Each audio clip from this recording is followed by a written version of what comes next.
will increase your efficiency 20% if you learn to do the tough things first, the ones you don't want to do. Ray Zinn now imparts his management philosophy in Tough Things First. In this series, Zinn covers it all, from the essence of human happiness. If you're going to make it a consistent practice of working Saturdays just because you think you've got to work 80 hours a week to be successful, you're just flat out wrong. To the downside of venture capital. People said, well, don't sweat the small things.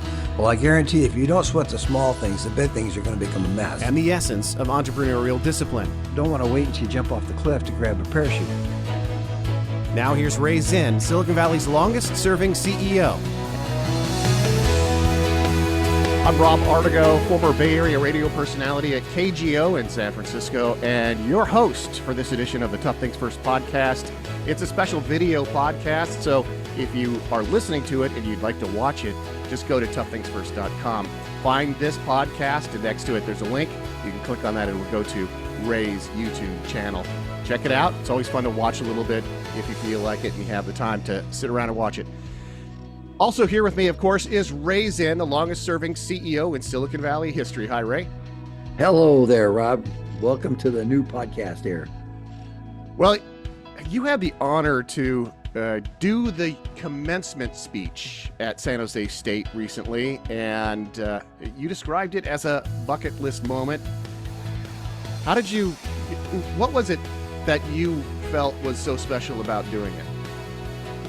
Well, if you think about all the things in life that you want to accomplish, your bucket list defines kind of what your goals are. And education is extremely important to me and always has been.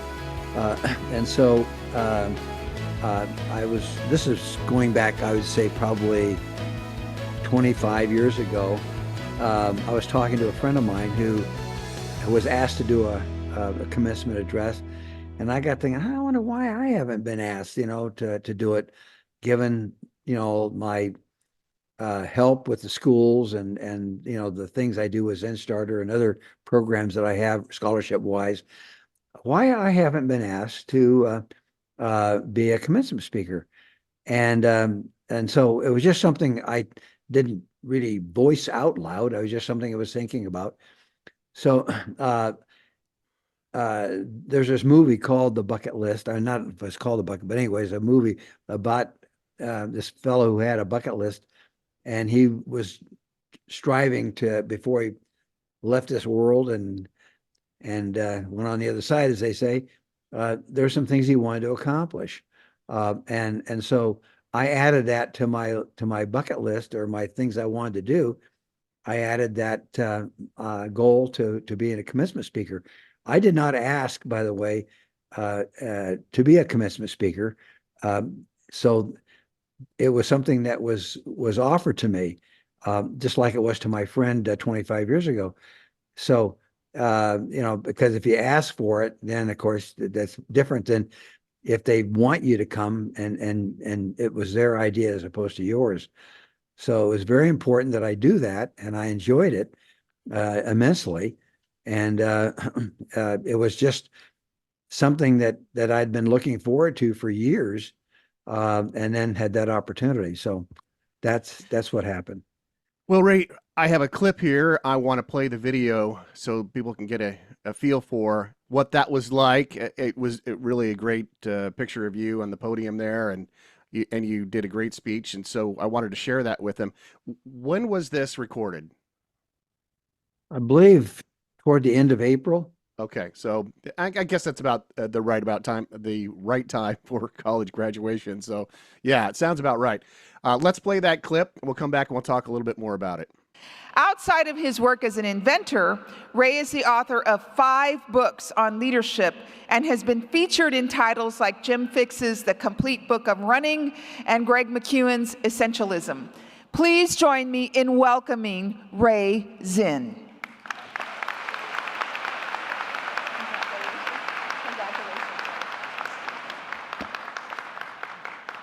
I found one bank in San Jose that was willing to loan me $300,000 if I matched it with $300,000.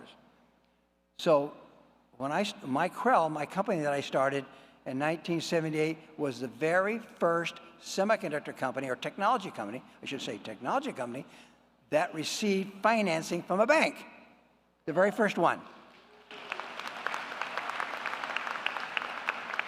And that spawned another bank called Silicon Valley Bank, spun off of that because of the success that the bank had with us. So anyway, I had to personally guarantee millions of dollars, and I had to be profitable in the very first year. If you think about that, as a technology company, being profitable the very first year caused me to revise my business plan. Now, most semiconductor companies in my time period in the 70s had to raise $50 million to start their company.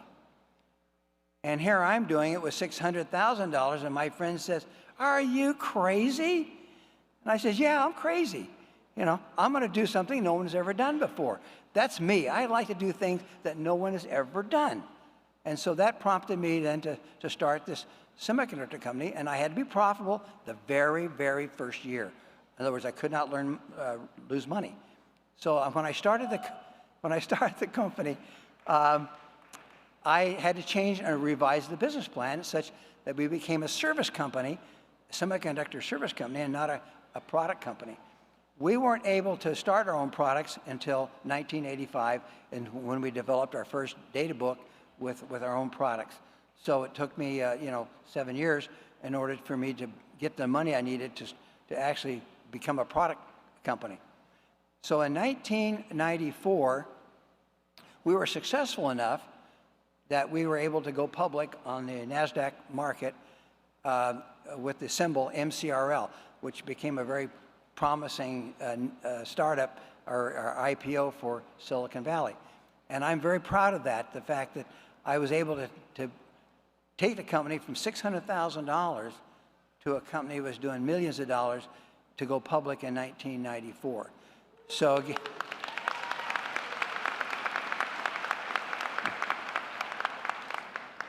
it was on my IPO, and I was in London doing my roadshow, that I lost my vision. And I became legally blind in 1994, and I'm still legally blind today. But the board said, "How can you run the company if you're legally blind?" I said, "I don't know. I'm a graduate of San Jose State University. I'll figure it out." Anyway.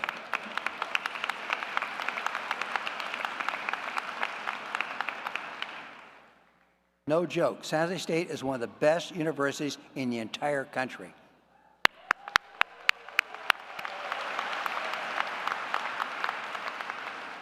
It was that learning process that helped me, being legally blind, to run the most successful semiconductor company that, up to that point, that had ever existed. And so I was proud to say that we were profitable 36 out of 37 years with a loss in 2002 with the dot-com implosion. We lost $50,000. Can you imagine only losing $50,000 when hundreds of companies were going out of business? We only lost $50,000. And it was because of thank you. Our focus was on our employees. My people, I loved my employees. I loved every single person. I knew every person, even though we had thousands of people working for us. We knew our people, and we loved our people. And that was important to me, to have that kind of culture. So our culture was honesty, integrity, dignity of every individual. We had respect for everyone. No matter what your role was, you were respected as though you were the CEO. And the last one was doing whatever it takes, no excuses. In other words, you don't offer excuses, you just solve the problem. And so that became a hallmark of our company. Do whatever it takes. And so then in 2015, I sold the company to Microchip, and then instead of retiring, I started writing books. And my first book was called Tough Things First. And the focus of Tough Things First is learning to do what you don't like doing and doing it well. You know, Professor Basu told me she hates to grade papers. And I thought, well, that's something you got to learn to love to do. So doing what you don't like doing and doing it well is discipline. And that's the thing that's the most important for you to do is learn discipline. And so in my book, Tough Things First, what I did is I prioritized all the things I didn't want to do first thing every morning. I would, in fact, I'd even make a list the night before, and I'd tackle those things very, very first thing. So by doing that and getting that habit established of doing the tough things first, I was able to improve my productivity by 20%. And that became a hallmark of the success of our company, was getting our employees to learn to do the tough things first every day. It's called loving the things you hate. Now, I know that sounds strange, but loving the things you hate is important because you avoid procrastination. Procrastination is the bane of mankind. You know, as a student, the thing I hated to do, and much like you, I hated homework. Homework was something I hated. I had to learn to love homework. How many of you love homework? I didn't see anybody else raise their hand.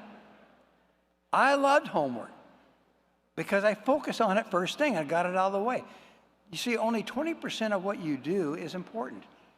The things that that really benefit you is only 20%. The other 80%, like grading papers or doing homework, is mundane.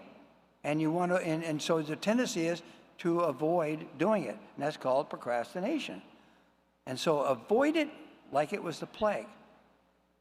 My other books, Zinn of Zinn, I've written 3 of those.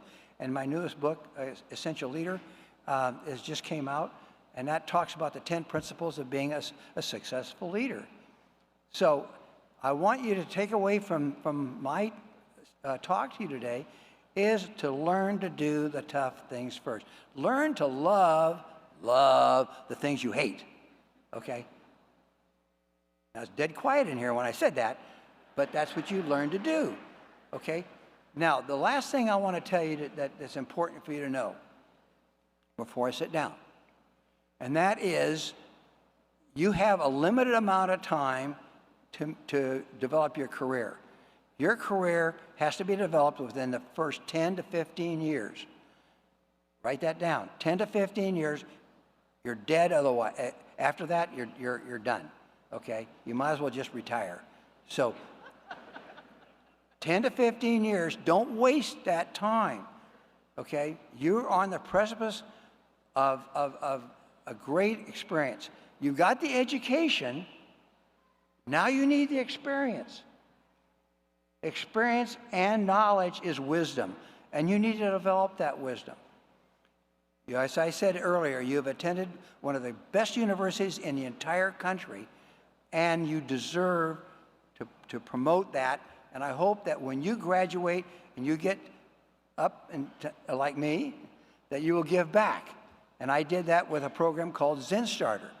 Zinn Starter is a program at San Jose State University where we help fund students who want to develop or learn to start a company, run a company, because 9 out of 10 companies fail after the first 3 years. And so we want you to be successful at that. And so we have this program at San Jose State called Zinn Starter. And you're welcome to become involved in it if you want to become an entrepreneur. But you have to be in school to do it. So maybe for you, you're going to have to get your advanced degrees. But anyway, remember, don't give up. Keep pushing harder. You know, people who give up are losers, and you guys are not losers. Okay, so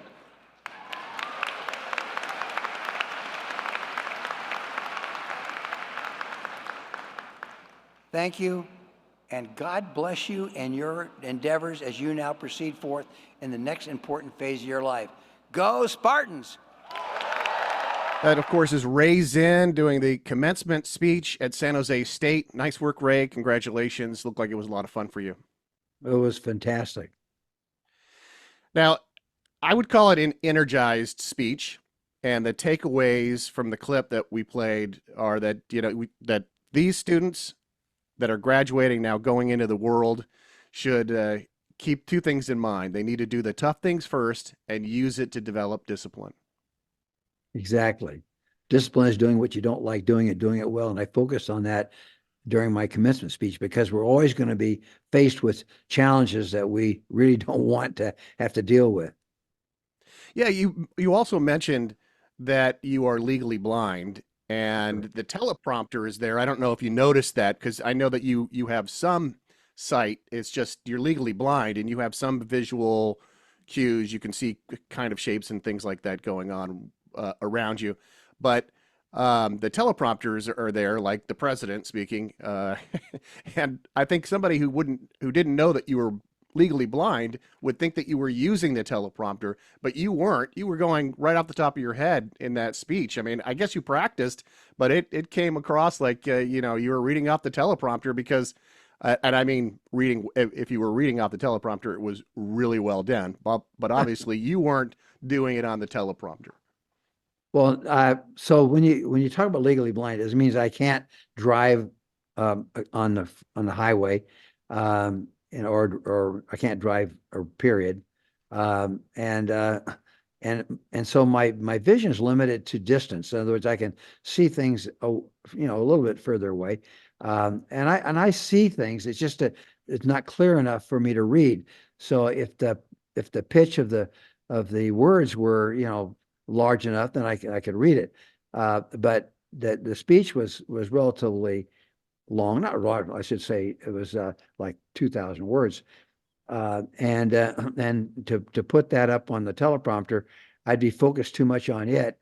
So I did, to your point, I did somewhat memorize it and then gave it just verbatim, as though I was reading it. Did you gauge reaction to the speech afterwards? Did you talk to some of the students? Did people come up and congratulate you on the speech, and did they give you any inspiration from it? Sure. I mean, both written and verbally at the commencement. Sure. They loved it. And it was one of according to the president of the school, was one of the best commencement speeches they've ever heard. Well, you being a real alumni, the first and only Masters of Science degree holder from San Jose State from so many years ago, and that challenge as well, that I'm sure they appreciated it. And I want to tell people, we will put the link for that whole commencement speech up so that if you want to listen to it or watch it, you can, and get the whole flavor of it. It's not a long speech. Like you said, it's 2,000 words. I think it ends up being somewhere around 16 minutes or something like that. It's pretty tight speech, but it's also a great story. If you want to get the full flavor, you can watch the video. Also, join the conversation at toughthingsfirst.com. Your questions and comments are always welcome. Follow Ray Zinn on X and Facebook and LinkedIn, and of course, pick up Ray's books, Tough Things First and the Zen of Zinn series 1, 2, and 3. On sale now. The Essential Leader, 10 skills, attributes, and fundamentals that make up the Essential Leader. Thank you, Ray. Thanks, Rob. You've been listening to the Tough Things First podcast, proud to introduce Ray Zinn's new book, The Essential Leader, 10 skills, attributes, and fundamentals that make up the Essential Leader. Available in paperback and digital formats at retailers everywhere. And don't forget Ray's other books, Tough Things First and the Zen of Zinn series. Join us again for another edition of the Tough Things First podcast.